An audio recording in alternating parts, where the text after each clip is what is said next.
Nome do livro: Cuidado, Pecado Mata. Autor: Fabrício Gonçalves.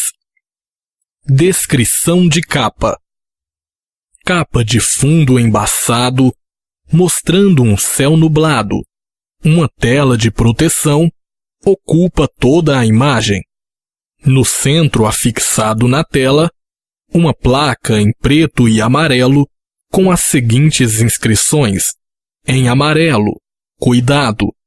Logo abaixo, o símbolo de alta voltagem dentro de um triângulo. Abaixo, pecado mata. Escrito de amarelo dentro da placa, na parte preta inferior, escrito por Fabrício Gonçalves Costa. No canto inferior direito, uma fumaça tóxica amarelada. Descrição de contracapa. Cuidado, pecado mata. Neste livro, quero mostrar a você muitas das artimanhas de Satanás para tentar fazer com que você cometa pecados que o leve à morte.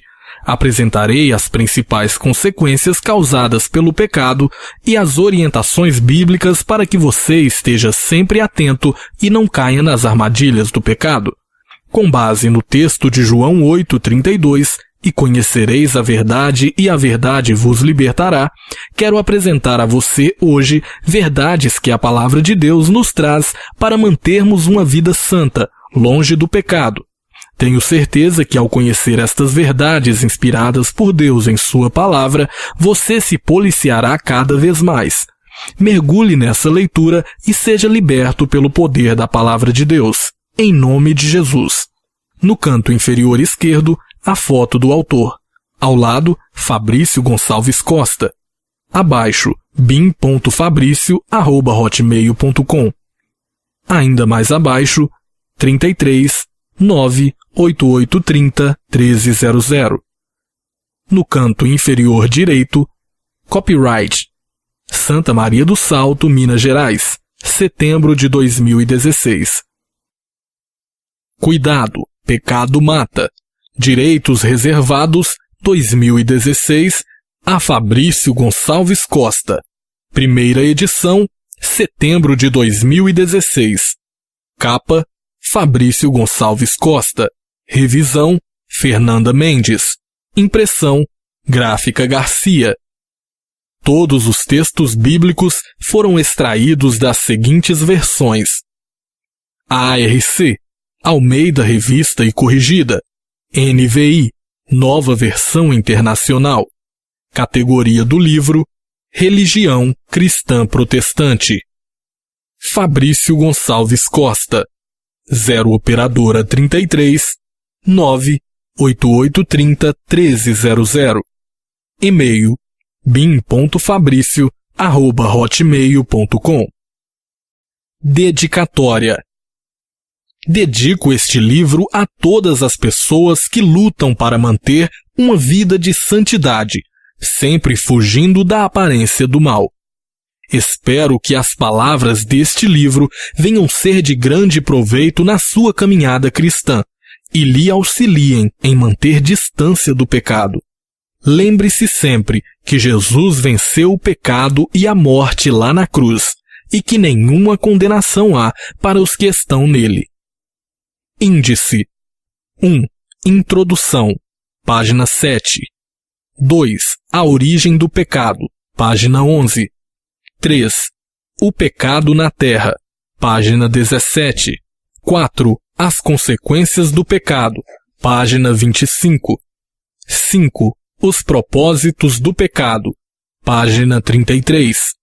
6. Resistindo ao pecado, página 39. 7. A derrota do pecado, página 45. 8. Ore comigo, página 50. 9. Sobre o autor, página 51. 10. Outros títulos, página 52. Introdução. O Mar Morto é um dos lugares mais visitados em Israel e recebeu este nome por conter uma quantidade tão excessiva de sal que nem mesmo uma bactéria consegue sobreviver em suas águas. Este mar é abastecido pelo Rio Jordão, que também abastece o Mar da Galileia. O Rio Jordão é rico em vida. São inúmeras espécies de peixes e de outros animais marinhos que são mantidos vivos pelas águas doces do rio. Fazendo uma comparação entre os dois mares abastecidos pelo Jordão, eu vejo o grande contraste entre eles. Como mencionei, o da Galileia é um local cheio de vida, com muitas espécies de animais e de plantas vivendo por meio dele. Já o Mar Morto recebe este nome por não manter nada vivo. Mas o que faz desses mares tão diferentes um do outro? Cheguei à seguinte conclusão. Os dois mares são abastecidos pelo mesmo Rio Jordão, porém há uma diferença entre eles. É que o Mar da Galileia recebe as águas do Jordão, mas não as retém. Pelo contrário, deixa que o rio continue o seu percurso. Já o Mar Morto retém toda a água que desce do Rio Jordão, fazendo com que a mesma perca a qualidade e, em contato com a grande quantidade de sal daquela região, perde a sua capacidade de prover vida.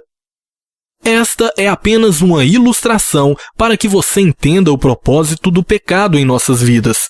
O pecado é egoísta e quer fazer com que também sejamos, retendo tudo em nós e não cedendo vida aos outros. Neste livro, quero lhe mostrar muitas das artimanhas de Satanás para tentar fazer com que você cometa pecados que o leve à morte. Apresentarei as principais consequências causadas pelo pecado e as orientações bíblicas para que você esteja sempre atento e não caia nas armadilhas do diabo. Com base no texto de João, capítulo 8, versículo 32, e conhecereis a verdade e a verdade vos libertará, quero apresentar a você verdades que a palavra de Deus nos traz para mantermos uma vida santa, longe do pecado.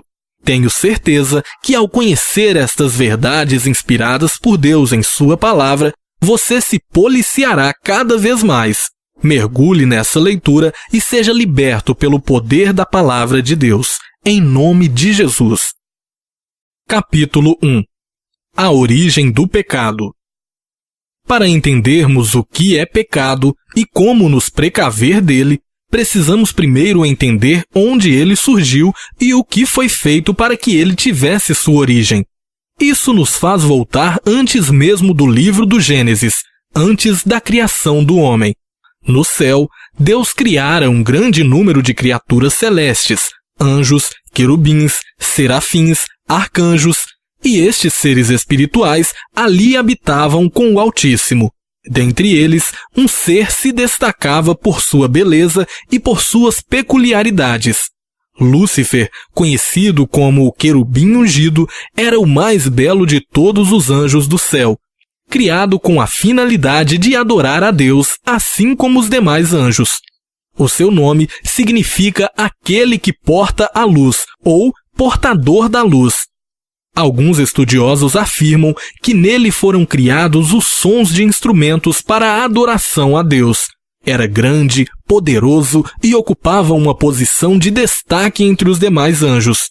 Mas em certo momento da história, algo diferente acontece dentro deste querubim perfeito. Um sentimento de egoísmo toma conta de todo o seu ser, fazendo-o desejar algo que não lhe era permitido desejar. Veja o relato de Ezequiel, capítulo 28, versículos 12 ao 15. Filho do homem, levanta uma lamentação sobre o rei de Tiro, e dize-lhe: assim diz o Senhor Deus, tu eras o selo da medida, cheio de sabedoria e perfeito em formosura.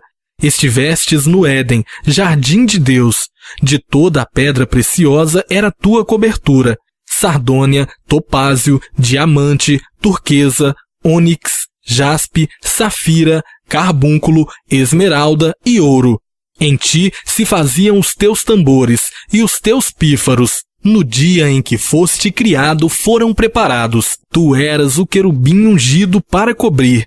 E te estabeleci, no monte santo de Deus estavas, no meio das pedras afogueadas andavas.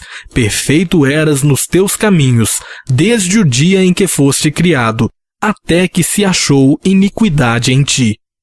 Em primeira instância, estas palavras foram proferidas ao rei de Tiro, Porém, em segundo plano, esse rei era um tipo de Satanás. Note que o texto diz que esse querubim era cheio de sabedoria e formosura. O texto chega a dizer que ele era perfeito. Mas como pode um ser como este se tornar o diabo e chegar a ser comparado em Apocalipse com um dragão? E foi precipitado o grande dragão, a antiga serpente, chamada o Diabo e Satanás, que engana todo o mundo. Ele foi precipitado na terra e os seus anjos foram lançados com ele. Apocalipse capítulo 12, versículo 9. Veja quanto contraste há entre o texto de Ezequiel e o texto de Apocalipse. Os dois estão falando do mesmo ser.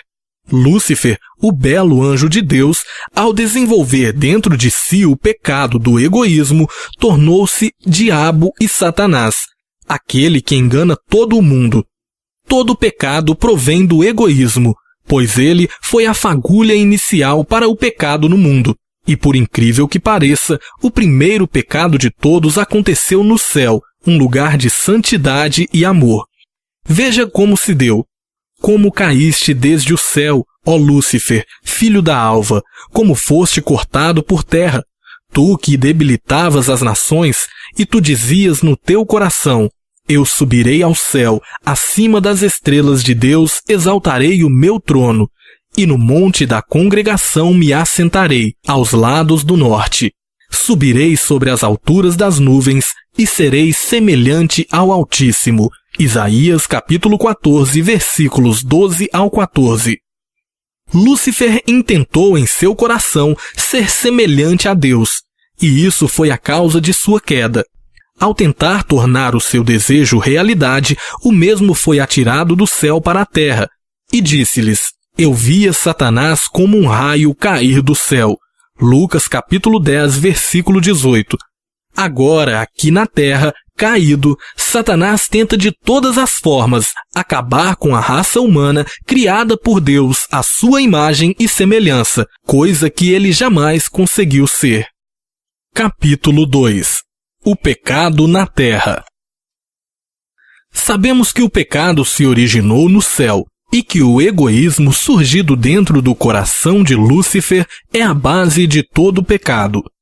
Na Terra, o pecado teve a sua primeira manifestação quando o homem que Deus criou o desobedeceu, dando legalidade ao pecado de entrar em nosso planeta e juntamente com ele a morte. Tentarei resumir com alguns versículos do livro do Gênesis como se deu a entrada do pecado na Terra. Veja.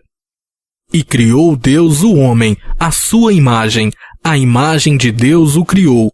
Homem e mulher os criou, e formou o Senhor Deus o homem do pó da terra, e soprou em suas narinas o fôlego da vida, e o homem foi feito alma vivente.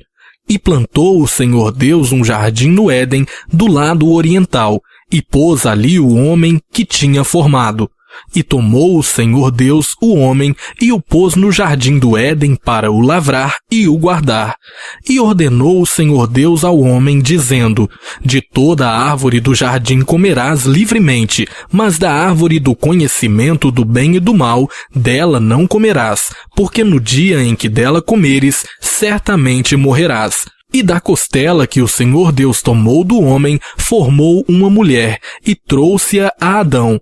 E ambos estavam nus, e o homem e a sua mulher, e não se envergonhavam. Ora, a serpente era mais astuta que todas as alimarias do campo que o Senhor Deus tinha feito. E esta disse à mulher, é assim que Deus disse, não comereis de toda a árvore do jardim? E disse a mulher à serpente, do fruto das árvores do jardim comeremos, mas do fruto da árvore que está no meio do jardim, disse Deus, não comereis dele, nem nele tocareis, para que não morrais. Então a serpente disse à mulher, certamente não morrereis, porque Deus sabe que no dia em que dele comerdes, se abrirão os vossos olhos, e sereis como Deus, sabendo o bem e o mal. E viu a mulher que aquela árvore era boa para se comer e agradável aos olhos, e árvore desejável para dar entendimento. Tomou do seu fruto e comeu, e deu também a seu marido, e ele comeu com ela. Gênesis capítulo 1, versículo 26, capítulo 2, versículos 7, 8 e 15 ao 17 e capítulo 3, versículos 1 ao 6. Nestes versos, a Bíblia revela como foi a chegada do pecado em nosso meio.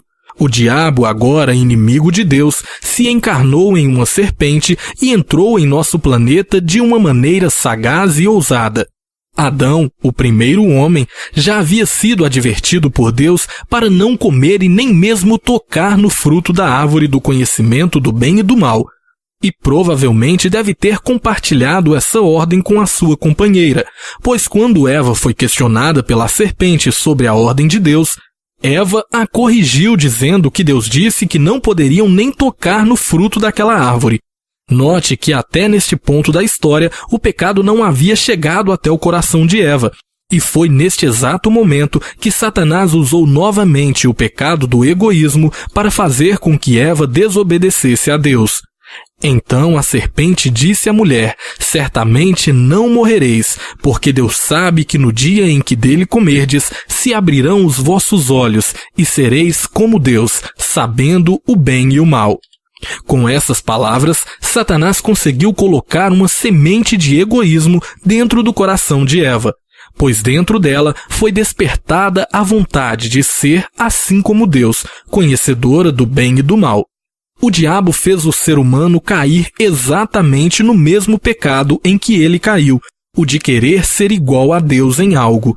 Aparentemente, Eva e Adão se esqueceram de que haviam sido criados à imagem e semelhança de Deus e, por um motivo egoísta, queriam agora ser conhecedores do bem e do mal.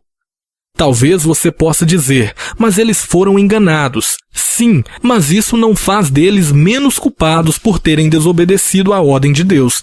Ainda que a serpente tivesse arrancado o fruto da árvore, descascado e partido em pequenos pedacinhos para que eles pudessem saborear melhor, isso não os isentaria da culpa, pois independente do que a serpente fizesse, nada anularia a ordem do Senhor. Reparou na estratégia que o diabo usou para injetar no coração de Eva a semente do egoísmo? Ele chegou de forma amigável, como se não quisesse nada, e de repente levou Eva e Adão a pecarem contra Deus. O diabo usa as situações corriqueiras do nosso dia a dia, como ver televisão ou usar uma rede social, para se aproximar de nós. Com palavras suaves, faz tudo para ganhar a nossa confiança. Com o passar do tempo, tenta colocar palavras contrárias às de Deus em nossos pensamentos e espera, com toda a paciência do mundo, um pequeno momento de fraqueza, quando estivermos sozinhos, para nos atacar e tentar nos levar a desobedecer a Deus. O pecado de Adão e Eva trouxe consequências mortais para toda a raça humana. Portanto, como por um homem entrou o pecado no mundo e pelo pecado a morte, assim também a morte passou a todos os homens. Por isso que todos pecaram. Romanos capítulo 5, versículo 12. Todos nós estamos fadados à morte graças ao pecado de Adão e Eva no princípio da história da humanidade. De lá para cá, o pecado tem se intensificado de forma surpreendente, mas Deus vai mudar essa situação. Capítulo 3. As consequências do pecado. Depois que Adão e Eva pecaram, o pecado começou a reinar no mundo. Toda a criação foi afetada por sua chegada e Satanás agora tinha liberdade para agir através de situações que induziria outros seres humanos a pecar. E o próximo pecado que se destaca na Bíblia vem de um dos filhos de Adão. Caim, o seu filho mais velho, mata o seu irmão, Abel, e é condenado a vagar pelo mundo afora pelo pecado que cometeu. Com o passar dos anos, Deus promove leis para que os seus filhos sigam, mas assim como Adão e Eva fizeram no Jardim do Éden, também é feito pelos seus descendentes em toda a terra. Homens e mulheres, crianças e idosos, todos os seres humanos estão corrompidos pelo pecado e tendem a pecar contra Deus, fazendo com que as consequências de seus atos caiam sobre si. No caso de Caim, ao matar Abel, a consequência foi vagar pela terra. Mas e hoje? quais as consequências do pecado em nossas vidas. Irei fazer um paralelo entre as consequências causadas pelo pecado na vida do povo de Deus no decorrer das histórias bíblicas, comparando-as com as consequências que o pecado causa em nossas vidas nos dias de hoje. Veja o que diz o salmista no Salmo 51, versículo 5. Eis que em iniquidade fui formado, e em pecado me concebeu minha mãe. Neste texto, o salmista está dizendo que desde que nasceu já era pecador. Isso por conta do pecado de Adão e Eva que vimos anteriormente. Neste salmo, Davi está arrependido por um pecado de adultério seguido de assassinato que ele havia cometido. Todos nós somos pecadores assim como Davi era. Talvez você jamais adulterou ou mandou assassinar uma pessoa, mas com certeza um dia você já pecou de outra forma. Independentemente de qual tenha sido o seu pecado, eu tenho um alerta a lhe fazer. Eis que todas as almas são minhas. Como o é a alma do Pai, assim também a alma do Filho é minha. A alma que pecar, essa morrerá. Ezequiel capítulo 18, versículo 4. Todos os pecadores estão fadados a morrer, inclusive você e eu. Isso é preocupante, não é mesmo? E essa é a primeira consequência que o pecado causou na vida de toda a humanidade. Nós já nascemos debaixo deste jugo, desta consequência. Todos nós nascemos com a certeza de que um dia morreremos, mas esta é uma consequência comum e natural em cada um de nós. A segunda consequência é ainda mais desastrosa do que a primeira, pois no decorrer deste livro você vai entender que para a primeira consequência Deus providenciou um reparo imediato, mas para a segunda consequência o homem precisa estar atento para recuperar-se dela o mais rápido possível. Estou falando do afastamento de Deus. Ao pecarem no Éden, Adão e Eva se esconderam de Deus ao ouvir que o Senhor caminhava pelo jardim. Eles tiveram vergonha de se apresentarem perante Deus, pois reconheceram que estavam nus. Assim também acontece conosco nos dias de hoje. Ao cometermos um pecado, o primeiro sentimento que temos é a vergonha. A vergonha de contar para alguém, a vergonha na hora de adorar a Deus, e etc. Assim como Adão e Eva se esconderam da presença de Deus, assim também o pecado faz com que nos escondamos da presença do Senhor. Vejo várias pessoas saindo da casa de Deus todos os dias por motivos fúteis da vida. Uma briga, o fato de ter ido a uma festa ou assistido pornografia. São infinitos os motivos pelos quais crentes deixam as igrejas hoje em dia. E isso é muito triste, pois assim como o pecado arrancou Adão e Eva da presença de Deus, assim também arranca hoje milhares de pessoas da casa do Senhor. É automático. Quando o ser humano peca, ele sente vergonha de Deus. Isso é um sinal de temor, mas ao mesmo tempo é um sentimento perigoso. Pois ao se afastar do seu Criador, o homem fica cada vez mais depravado e propenso a cometer novos pecados. A santidade de Deus nos constrange, sim, é verdade, mas ela não nos constrange com o intuito de nos repelir, e sim para que nos consertemos diante dele. Isaías capítulo 59, versículo 2 diz: Mas as vossas iniquidades fazem separação entre vós e o vosso Deus, e os vossos pecados encobrem o seu rosto de vós, para que não vos ouça. Como vemos, não é Deus que se esconde, e sim o pecado que cometemos que faz com que o rosto do Senhor seja encoberto de nós. Precisamos entender que sempre que pecarmos, o nosso pecado servirá como um bloqueio entre nós e o nosso Deus. E por mais que queiramos continuar em sua presença, precisamos primeiro nos consertar com ele. Falaremos sobre isso mais adiante. O pecado também faz com que cometamos outros pecados. O salmista escreveu que um abismo chama a outro abismo, ou seja, um pecado faz com que você cometa outros pecados ainda piores. Voltemos ao pecado de Adão e Eva. Primeiramente, eles desobedeceram uma ordem direta de Deus ao comerem do fruto proibido. Mas depois, ao serem indagados por Deus se haviam comido o fruto, eles preferiram inventar desculpas a assumir o erro. Adão culpou sua mulher e a mulher culpou a serpente. Todos sabemos que Deus castigou cada um como merecia. Mas será que se a atitude de Adão e Eva tivesse sido diferente, o seu castigo também não seria?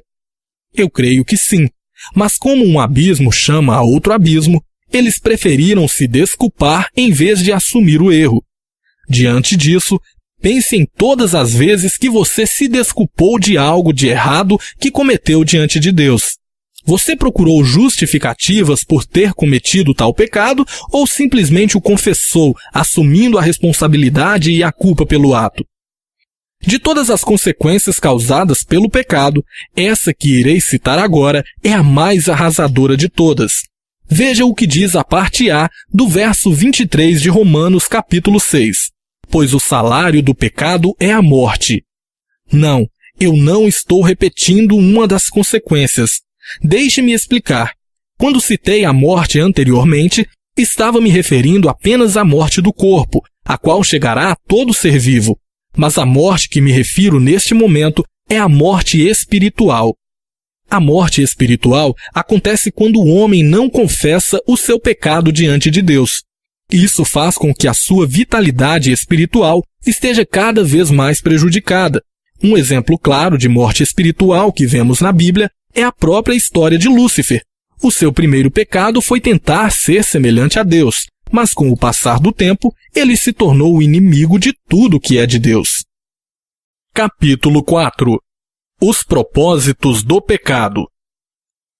João escreveu em sua primeira carta, no capítulo 3, versículo 4, o seguinte: todo aquele que pratica o pecado transgride a lei. De fato, o pecado é a transgressão da lei. Todas as vezes que o homem deixa de obedecer aos mandamentos de Deus, este comete pecado, pois a desobediência é o próprio pecado. Lembre-se de Adão e Eva quando desobedeceram a Deus. Isso caracterizou o pecado. Lembre-se de Davi quando adulterou. Estava indo contrário ao mandamento de Deus que diz: não adulterarás. Analise todos os pecados que conseguir na Bíblia e verá que todos eles, de fato, são desobediência a algum dos mandamentos, ordenanças ou leis do Senhor. Pois, como está escrito, o pecado é a transgressão da lei. Sabendo disso, gostaria de lhe alertar para um erro muito comum que vejo muitos cristãos cometerem hoje em dia. Muitos estão dizendo por aí que pelo fato de estarmos na dispensação da graça, não precisamos mais obedecer aos mandamentos de Deus. Jamais creia nisso. Lembre-se de que você não precisa cumprir os mandamentos para se salvar, nem fazer qualquer outra coisa para isso, pois Jesus garantiu a nossa salvação plena quando morreu na cruz. Mas por que obedecer? Como eu disse, você não precisa cumprir os mandamentos para se salvar, mas você precisa ser salvo para cumprir os mandamentos. Entende? A Bíblia diz que um dos propósitos do Espírito Santo ao vir sobre os salvos seria guiá-los a toda a verdade. Jesus, em sua oração no capítulo 17 de João, diz: Pai, santifica-os na verdade, a tua palavra é a verdade. Ou seja, se ao vir sobre os salvos, o Espírito Santo os guiaria a toda a verdade, e a palavra de Deus é a verdade, logo o Espírito nos guiará a ser obedientes a essa palavra.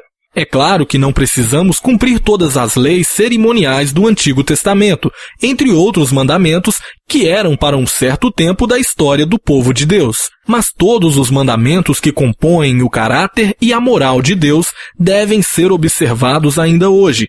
Caso contrário, poderíamos matar, roubar ou fazer qualquer outra atrocidade pelo simples fato de estarmos na dispensação da graça. Então, lembre-se sempre disso. Não obedecemos a Deus para sermos salvos. Obedecemos a Deus porque somos salvos. Pois Deus não nos chamou para a desobediência, e sim para a obediência e santidade. Sabe por que fiz questão de esclarecer isso a você? É porque é exatamente esse o propósito do pecado. Fazer com que você acredite que não é preciso obedecer a Deus, fazendo-o achar que de nada vale obedecer aos seus princípios. As leis daquela época eram muito mais severas do que as leis de hoje. Por exemplo, nos livros da lei, vemos um casal ser apedrejado até a morte por terem sido pegos em adultério.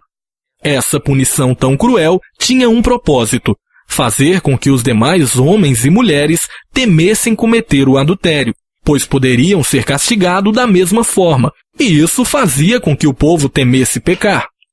Em nossos dias, muita coisa mudou. Homens e mulheres cometem o pecado de adultério deliberadamente, pois não se preocupam com a punição, ou melhor dizendo, não se preocupam, pois não tem punição humana para tal ato. Infelizmente, hoje o pecado é coisa normal na vida de muitas pessoas que perderam o temor a Deus. O pecado é a arma que Satanás usa para destruir vidas em todo o mundo. Ele não tem outro meio de agir. Só age através do pecado, e para isso, só é preciso encontrar alguém que lhe dê uma pequena brecha para que ele entre em sua vida e a manipule como quiser. Desde o início, o pecado conseguiu arrancar do homem alguns aspectos que o assemelhavam a Deus, como, por exemplo, o caráter. O caráter humano era semelhante ao de Deus no princípio da criação, mas com a entrada do pecado, o homem deixou de ser semelhante a Deus nesta área.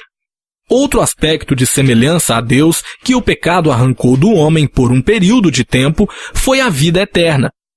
O homem foi um ser criado para viver eternamente com Deus, mas hoje o homem nasce já condenado à morte eterna e precisa, durante a sua vida, tomar uma decisão que mude o seu destino.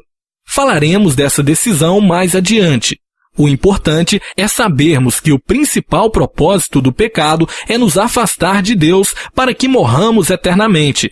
Por isso, devemos vigiar e orar constantemente, pois o pecado está à porta, esperando uma brecha para entrar em nossas vidas, trazendo junto consigo morte, sofrimento e dor. Capítulo 5. Resistindo ao pecado. Como vimos anteriormente, o pecado é a arma usada por Satanás para matar as pessoas pelo mundo. Parece uma injustiça para conosco sermos atacados pelo diabo, mesmo sem termos feito nada contra ele, não é mesmo? Saiba que o diabo te odeia simplesmente pelo fato de você existir. E antes de te odiar, ele odiou a Deus primeiro. Você é exatamente o que o diabo queria ser, semelhante ao Altíssimo. Você é a semelhança de Deus. E o diabo tentará de todas as maneiras fazer com que você não se pareça com o Senhor. Basta olharmos para a vida das pessoas que são usadas por Satanás. Primeiro, ele faz questão de sujar o nome dessas pessoas para que não sejam mais chamadas pelo nome. Satanás suja a imagem de todos que ele usa perante a sociedade, fazendo com que não sejam nada parecidos com Deus. Pessoas que outrora eram respeitadas, agora são tratadas como escória. Homens trabalhadores e íntegros passam a ser conhecidos como cachaceiros. Mulheres educadas e belas passam a ser chamadas de prostitutas. O diabo suja a reputação das pessoas que se entregam a ele. Tudo isso na tentativa de se vingar do seu maior inimigo, Deus. Mas nessa guerra entre o bem e o mal, Deus não nos deixou à mercê dos ataques de Satanás sem que pudéssemos nos defender. O Senhor, em toda a sua palavra, nos incentiva a resistir ao diabo e ao pecado. Tiago escreveu: sujeitai-vos, pois, a Deus. Resisti o diabo, e ele fugirá de vós. Devemos resistir o diabo, mas como? Vejamos. No livro de Efésios, no capítulo 6, Paulo descreve qual deve ser a armadura do cristão para se proteger e resistir às investidas de Satanás. Finalmente, fortalecei-vos no Senhor e na força do seu poder. Revesti-vos de toda a armadura de Deus, para poderdes permanecer firmes contra as ciladas do diabo. Pois não é contra carne e sangue que temos que lutar, mas sim contra os principados, contra as potestades, contra os príncipes do mundo destas trevas, contra as hostes espirituais da iniquidade nas regiões celestes. Portanto, tomai toda a armadura de Deus, para que possais resistir no dia mau e, havendo feito tudo, permanecer firmes. Estais, pois, firmes, tendo cingidos os vossos lombos com a verdade, e vestida a couraça da justiça, e calçando os pés com a preparação do evangelho da paz, tomando, sobretudo, o escudo da fé, com o qual podereis apagar todos os dardos inflamados do maligno. Tomai também o capacete da salvação e a espada do Espírito, que é a palavra de Deus. Efésios capítulo 6, versículos 10 ao 17. Neste texto, encontramos tudo aquilo que o cristão precisa para se manter sempre de pé e nunca ceder às pressões impostas por Satanás. Jesus disse: Eis que vos dei autoridade para pisar serpentes e escorpiões, e sobre todo o poder do inimigo, e nada vos fará dano algum. Lucas capítulo 10, versículo 19. Ou seja, Deus liberou poder sobre as nossas vidas para acabar com as obras de Satanás nessa terra. É isso mesmo. Deus confiou em cada um de nós a autoridade para colocar o diabo no devido lugar dele. Mas para isso, não podemos nos esquecer da orientação de Tiago. Sujeitai-vos, pois, a Deus. Sujeitar-se a Deus não é simplesmente aceitá-lo como Salvador, é entregar completamente os teus caminhos a Ele, é entregar total direção de suas ações nas mãos do Senhor. Paulo se considerava escravo de Cristo, e é exatamente assim que devemos ser para que o diabo fuja de nós. Devemos ser servos obedientes a Deus. Conclusão: a derrota do pecado. Talvez neste ponto da história você esteja pensando que o ser humano está completamente perdido e que não há mais nada a se fazer contra o pecado. Mas alegre-se, tenho boas notícias para lhe dar. Como foi citado, o aspecto mais importante que o pecado conseguiu arrancar do homem ao entrar no mundo foi a sua vida eterna.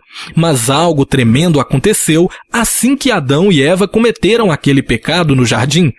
Quando o homem e sua mulher se apresentaram perante ao Senhor, não se apresentaram nus, pois fizeram questão de cobrir as suas partes íntimas com folhas de figueiras, para que o Senhor não os visse nus. Deus não aceita a tentativa do homem de cobrir as vergonhas do seu próprio erro e faz para eles roupas de pele antes de expulsá-los do jardim. Com isso, Deus estava dizendo a toda a humanidade que nenhuma tentativa humana de corrigir o erro causado por Adão e Eva ao pecarem seria válido para a remissão dos seus atos, mas que Ele mesmo providenciaria a restauração da raça humana. Aquele animalzinho morto no jardim do Éden para que sua pele fosse usada para tapar a vergonha de Adão e Eva é um tipo de Cristo, o Cordeiro de Deus que mais tarde morreria em uma cruz para a remissão dos pecados de toda a humanidade. Deus não deu nem tempo para que Satanás se gabasse do seu ato e já lhe providenciou a punição mais severa que este poderia ter.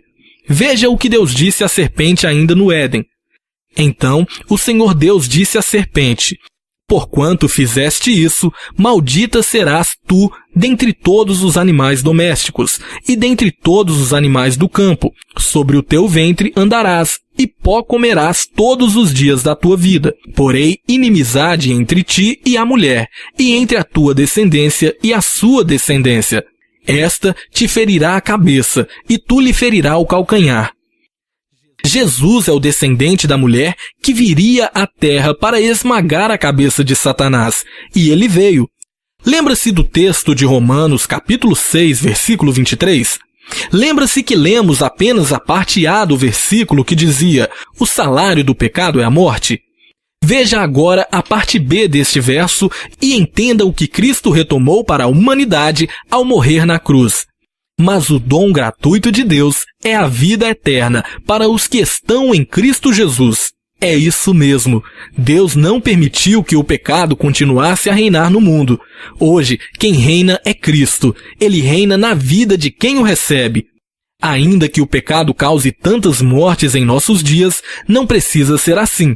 Todos nós que nascemos condenados a morrer eternamente, recebemos agora uma segunda chance de alcançarmos a vida eterna. Portanto, assim como por uma só ofensa veio o juízo sobre todos os homens para a condenação, assim também, por um só ato de justiça, veio a graça sobre todos os homens para a justificação e vida. Porque assim como pela desobediência de um só homem muitos foram constituídos pecadores, assim também, pela obediência de um, muitos serão constituídos justos. Romanos capítulo 5, versículos 18 e 19. Jesus nos garantiu a vida eterna, mesmo quando optamos pela morte. Ele nos livrou da condenação do pecado. Isso não quer dizer que você não vá mais pecar, ou que você esteja isento de cometer pecados. Não, isso quer dizer que todas as vezes que você pecar, terá uma segunda chance de se reconciliar com Deus. Basta pedirmos perdão por nossos pecados e o Pai estará de braços abertos a nos receber. Esse é mais um motivo de Satanás nos odiar tanto, ainda que pequemos inúmeras vezes contra Deus, transgredindo seus decretos. Sempre que nos arrependermos verdadeiramente e pedirmos perdão a Ele, seremos perdoados. Por outro lado, Satanás e seus demônios não têm perdão, são condenados eternamente. E o Deus da paz em breve esmagará Satanás debaixo dos vossos pés. A graça de nosso Senhor Jesus Cristo seja convosco. Romanos capítulo 16, versículo 20. Isso é magnífico. Alegre-se, pois Jesus lhe entregou novamente a vida eterna gratuitamente. Para isso, basta recebê-la através de Cristo. Talvez você nunca tenha tido contato com a palavra de Deus ou com o Evangelho. Ou quem sabe você já é um cristão de longa data. Eu quero lhe dizer que não há motivos para continuar no pecado. Não há motivos para continuar na morte eterna. Jesus lhe apresenta hoje a oportunidade de viver eternamente com Ele na glória. Para isso, basta aceitá-lo como Senhor e Salvador de sua vida, para que Ele te guie a toda a verdade. Veja o que Jesus disse aos seus discípulos. Portanto, todo aquele que me confessar diante dos homens, também eu o confessarei diante de meu Pai, que está nos céus.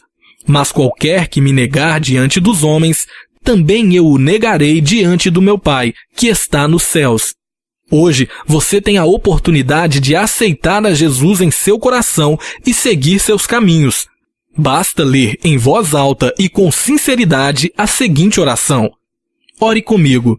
Senhor Jesus, obrigado por ter me garantido a oportunidade de viver eternamente.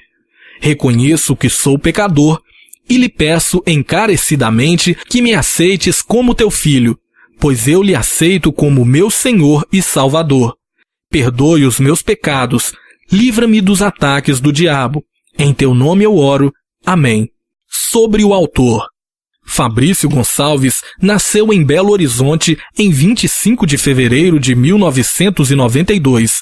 Atualmente, entre parênteses, 2016, fecha parênteses, é líder de jovens e professor da escola bíblica na Igreja do Evangelho Quadrangular, em Santa Maria do Salto, Minas Gerais.